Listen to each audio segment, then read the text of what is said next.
నైజం ఇది. కానీ ప్రభు అయిన దేవుడు ఆయన మాట ఇస్తే ఏ మాత్రమైనా తప్పిపోకుండా ఆయన మాటను నెరవేర్చగలిగినటువంటి దేవుడు.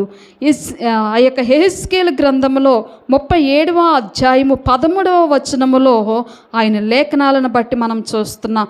నా ప్రజలారా, నేను సమాధులను తెరిచి సమాధులలోనున్న మిమ్మును బయటికి రప్పించగా. ఎవరండి ఈయన? నా ప్రజలారా అంటున్నాడు, నా కుమార్తె అంటున్నాడు, నా కుమారుడా అని పిలుస్తున్నాడు. ఎవరండి ఈ పిలిచిన ఆయన? ఎవరు పిలుస్తారు అలాగా? నా ప్రజలారా అని ఎవరు పిలుస్తారు? నా కుమార్తె అని ఎవరు పిలుస్తారు? నా కుమారుడా అని ఎవరు పిలుస్తారండి? ఎవరు పిలుస్తారు?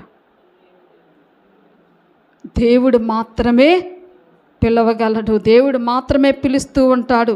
ఒక్కొక్కసారి